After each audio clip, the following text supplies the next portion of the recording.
মুনাজাতে যদি কারো শরীক হইতে মন চায় হবেন, মন না চাইলে হবেন না। কোনো আলেম বলে না যে মুনাজাত নামাজের অংশ। এটা আপনারা শুধু শুধু ইমামদের উপর অভিযোগ দেন। ভাই কি যে ইমাম সাহেবরা বলে মুনাজাত নাকি নামাজের অংশ? না, মুনাজাত ইমাম সাহেব করে ওনার মন মতো। আপনার মন চাইলে ওনার সাথে শরীক হবেন, মন না চাইলে শরীক হবেন না। মনে রাখবেন, নামাজ আলাদা ইবাদত, মুনাজাত আলাদা ইবাদত। মনে থাকবে, নামাজ বলেন নামাজ আলাদা ইবাদত, মুনাজাত আলাদা ইবাদত। কোন মুসল্লি যদি মন চায় আমি মুনাজাত করবো না, আমি দাঁড়ায় সুন্নত করবো, আপনি বলেন আপনি কোন ইমাম সাহেব না করছে কোনোদিন? আন্দাজি অভিযোগ দেন কেন?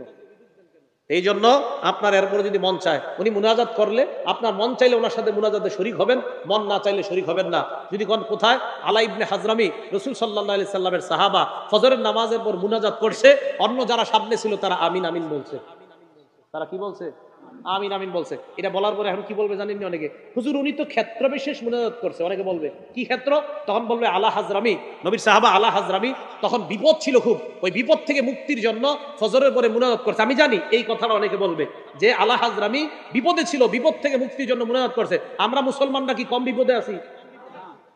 যদি বলেন না আমি তো হুজুর পুরো বিপদ মুক্ত, তো ঠিক আছে মাশাআল্লাহ, আপনি খতিব হয়ে যান মসজিদে, কিন্তু আপনি এত পেরেশান মুক্ত। একজন খতিব আলোচনা করার আগে হাজারো চিন্তা করে তার একটা আলোচনা করতে হয়। তাহলে মুনাজাত করছে কিনা আলা হাজরামি। বাকি বললাম মুনাজাত এটা বাড়াবাড়ির জিনিস না, কারো মন চাইলে করবে, কারো মন চাইলে করবে না।